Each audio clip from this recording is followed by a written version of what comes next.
നമ്മൾ ഒരു ദിവസം രാവിലെ എഴുന്നേറ്റ് നോക്കുന്ന സമയത്ത് നമ്മൾ കാണുന്ന ഒരു വാർത്തയാണ് നമ്മൾ യൂസ് ചെയ്യുന്ന സ്റ്റോക്ക് ബ്രോക്കർ പൂട്ടിപ്പോയി. ഇങ്ങനൊരു സാഹചര്യത്തിൽ നമുക്ക് എന്ത് ചെയ്യാനായിട്ട് സാധിക്കും? നമ്മുടെ സ്റ്റോക്ക് എല്ലാം പോവോ? നമ്മുടെ ട്രേഡിംഗ് അക്കൗണ്ടിൽ ഉണ്ടായിരുന്ന പൈസ പോവോ? ഇനി എന്തായിരിക്കും നമ്മൾ അടുത്ത് ചെയ്യാൻ പറ്റുന്നത്? ഇതെല്ലാം നമുക്ക് തിരിച്ചു പിടിക്കാനായിട്ട് പറ്റുമോ? ഇങ്ങനെയുള്ള കുറേ സംശയങ്ങൾ നിങ്ങൾക്കുണ്ടാവില്ലേ? ഈ വീഡിയോയിലൂടെ ഇതിനെല്ലാമുള്ള ഉത്തരം നമുക്ക് കിട്ടുന്നതാണ്. കൃത്യമായിട്ട് നമുക്ക് മനസ്സിലാക്കാം നമ്മുടെ ബ്രോക്കർ പൂട്ടുവാണെങ്കിൽ, ഷട്ട് ഡൗൺ ചെയ്യുകയാണെങ്കിൽ എന്തായിരിക്കും സംഭവിക്കുന്നത് എന്ന് നമുക്ക് കൃത്യമായിട്ട് ഈ വീഡിയോയിലൂടെ മനസ്സിലാക്കാം. Hello and welcome back to Entrifin Academy. This is Elizabeth.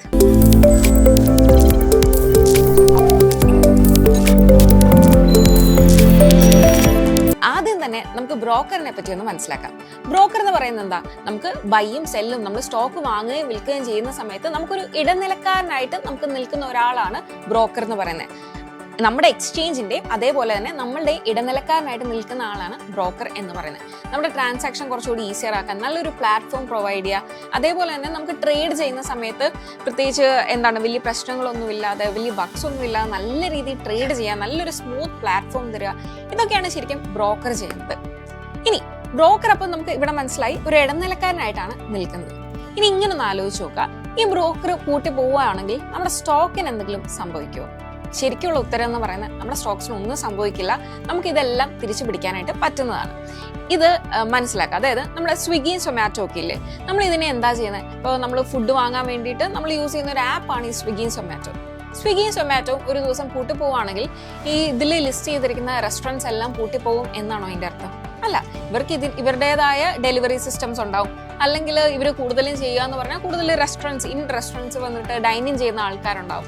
ഇതായിരിക്കും സംഭവിക്കാൻ പോകുന്നത്. ഇപ്പോൾ സ്വിഗ്ഗിയും സൊമാറ്റോയും പൂട്ടിപ്പോയി എന്ന് പറഞ്ഞിട്ട് മൊത്തത്തിൽ റെസ്റ്റോറൻറ്റ്സിനെ ഫുള്ളായിട്ട് പൂട്ടിപ്പോകണം എന്നൊരിക്കലും നിർബന്ധമില്ല. ഇതുപോലെ തന്നെയാണ് നമ്മുടെ സ്റ്റോക്സിന്റെ കേസിലും വരുന്നത്. സ്റ്റോക്സ് എല്ലാം അവിടെ തന്നെ ഉണ്ടാവും. നമുക്കിതെല്ലാം തിരിച്ചു പിടിക്കാനായിട്ട് പറ്റുന്നതാണ്.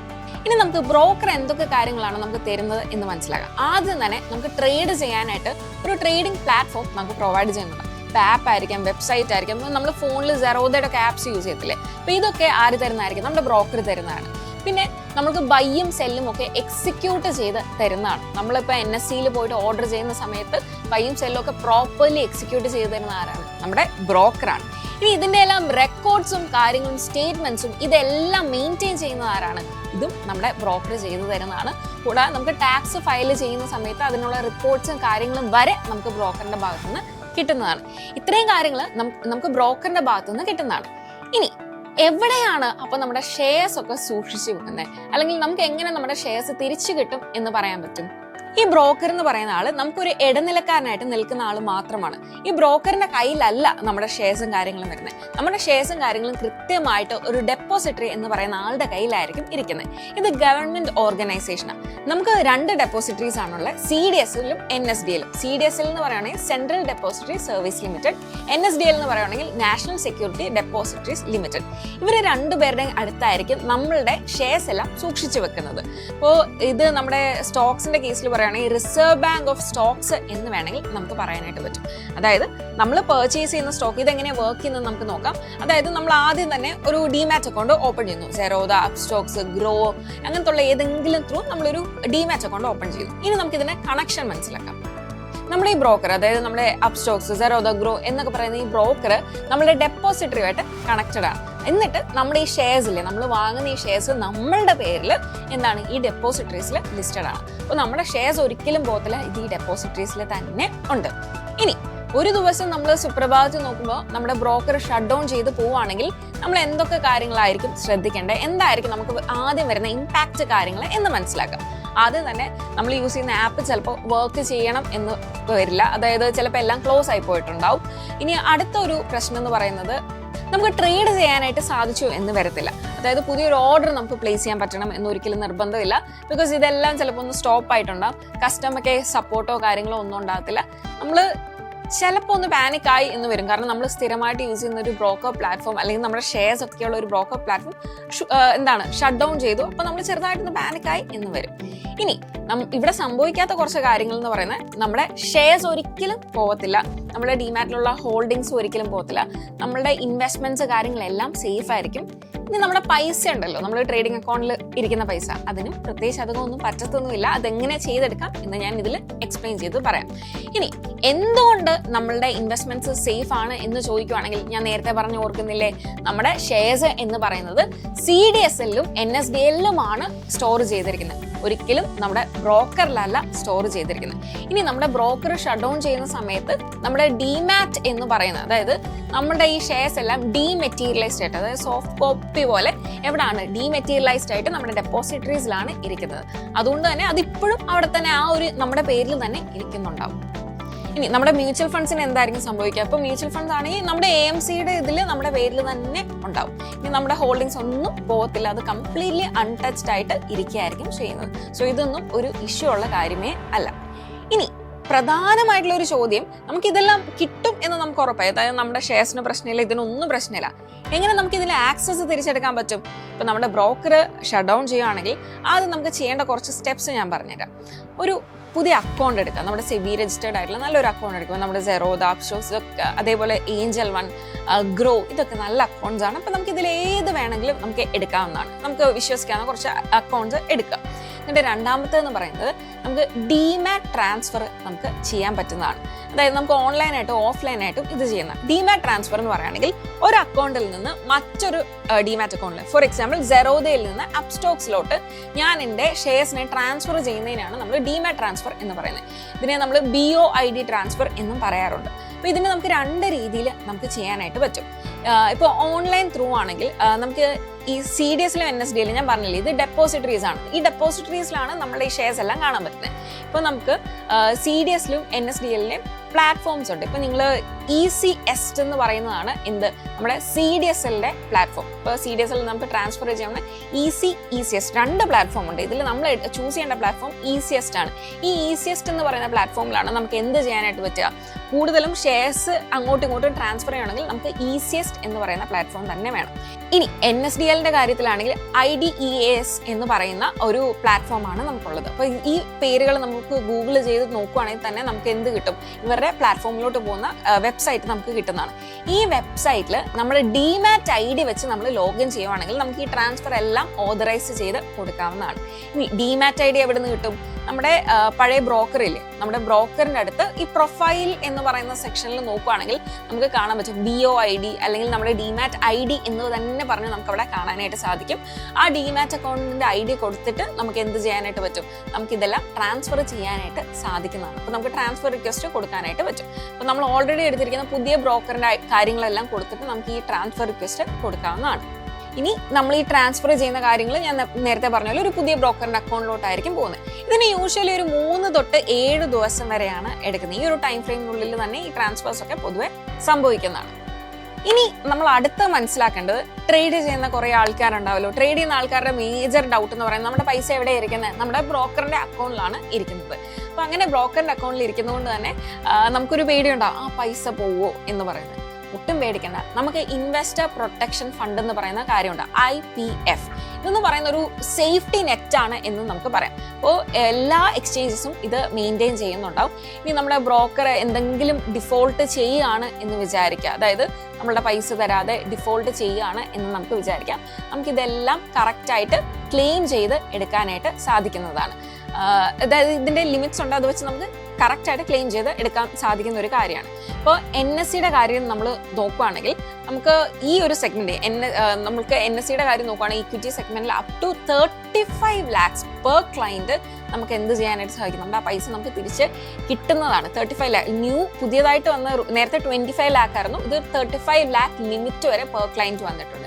BSEയുടെ കാര്യത്തിൽ പറയുവാണെങ്കിൽ 10 to 25 ആ ഒരു ലിമിറ്റിൽ നമുക്ക് എന്ത് കിട്ടുന്നതാണ്? നമുക്ക് തിരിച്ച് നമ്മുടെ പൈസ കിട്ടുന്നതാണ്. ഇതാണ് നമ്മുടെ ഒരു ലിമിറ്റ് എന്ന് പറയുന്നത്. നമുക്ക് മോസ്റ്റ് വേഴ്സ്റ്റ് കേസസിലാണ് നമ്മുടെ ഈ പൈസ തിരിച്ച് കിട്ടാതിരിക്കുക. അങ്ങനെ വന്നാൽ പോലും നമുക്ക് എന്താണ്, നമ്മുടെ പൈസ ക്ലെയിം ചെയ്തെടുക്കാനുള്ള ഒരുപാട് വഴികൾ ഇവിടെ തന്നെ ഉണ്ട്. സോ ഈ കാര്യത്തിലും നമ്മൾ പേടിക്കേണ്ട കാര്യമില്ല.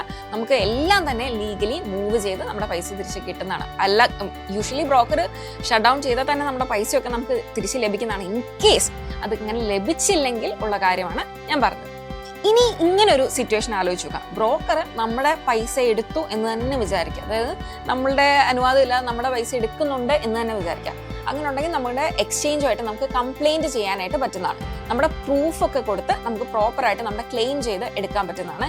ഈ ഇൻവെസ്റ്റ്മെന്റ് പ്രൊട്ടക്ഷൻ സ്കീം പ്രകാരം തന്നെ നമുക്ക് എന്ത് കിട്ടുന്നതാണ്? നമ്മുടെ പൈസ നമുക്ക് തിരിച്ച് ലഭിക്കുന്നതാണ്. എക്സ്ചേഞ്ച് നമ്മുടെ ഈ കാര്യങ്ങളെല്ലാം ഇൻവെസ്റ്റിഗേറ്റ് ചെയ്തിട്ട് ഈ ക്ലെയിം വാലിഡ് ആണെങ്കിൽ നമുക്ക് സ്വാഭാവികമായിട്ട് നമ്മുടെ കോമ്പൻസേഷൻ IPF പ്രകാരം തരുന്നതാണ്. ഇനി ഒരു കാര്യം എനിക്ക് എടുത്തു പറയാനുള്ള നമ്മുടെ സെബിയുടെ കാര്യമാണ്. സെബി എന്ന് പറയുന്നത് securities and exchange board of India ആണ്.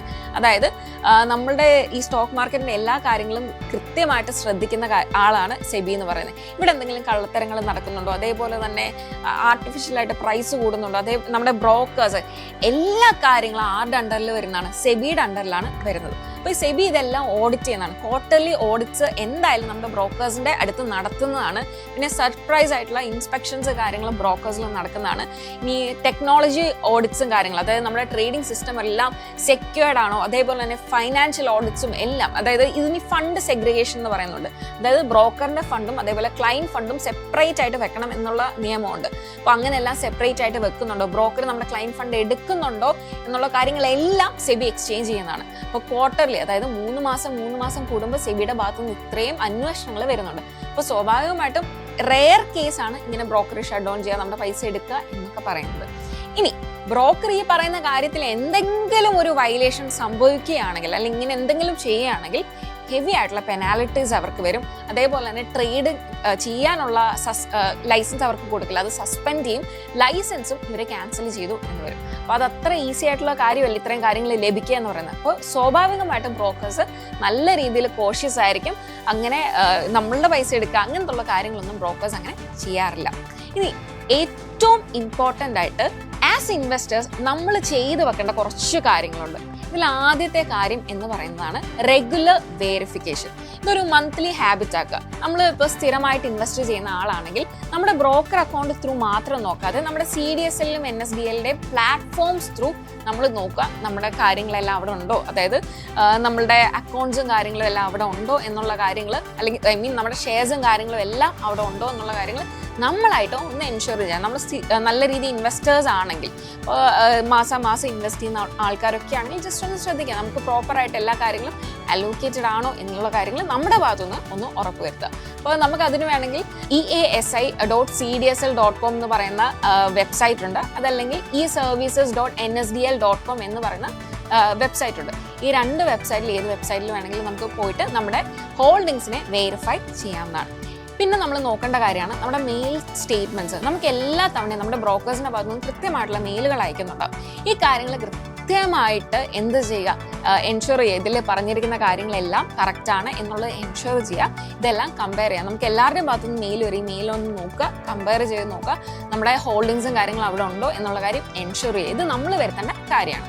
നമ്മൾക്ക് വരുന്ന SMS-ഉം കാര്യങ്ങളും എല്ലാം കൃത്യമായിട്ട് ശ്രദ്ധിക്കുക. അതായത് നമ്മളിങ്ങനെ ട്രേഡൊക്കെ ഇനിഷ്യേറ്റ് ചെയ്യുന്ന സമയത്ത് നമുക്ക് എന്ത് വരുന്നതാണ്, മെസ്സേജസും കാര്യങ്ങളും നമ്മുടെ രജിസ്റ്റേർഡ് നമ്പറിൽ വരുന്നതാണ്. അപ്പോൾ ഇങ്ങനത്തുള്ള സമയത്ത് നമ്മൾ വാങ്ങുന്നതും വിൽക്കുന്നതും എല്ലാം നമുക്ക് മെസ്സേജ് വരുന്ന സമയത്ത് കൃത്യമായിട്ട് എൻഷുർ ചെയ്യുക. നമ്മൾ നടത്താത്ത ഒരു ട്രാൻസ്ഫർ ഇതിൽ നടക്കുന്നുണ്ടെങ്കിൽ ഇത് അപ്പം തന്നെ റിപ്പോർട്ട് ചെയ്യുക. അപ്പോൾ നമുക്കൊരു 5 മിനിറ്റ് എടുക്കത്തുള്ളൂ ഈ കാര്യങ്ങൾ മന്ത്ലി ഒന്ന് ചെക്ക് ചെയ്യാനായിട്ട്. അപ്പോൾ നമ്മളുടെ ഭാഗത്തുനിന്ന് കുറേ കാര്യങ്ങൾ ഒന്ന് ശ്രദ്ധിക്കുക.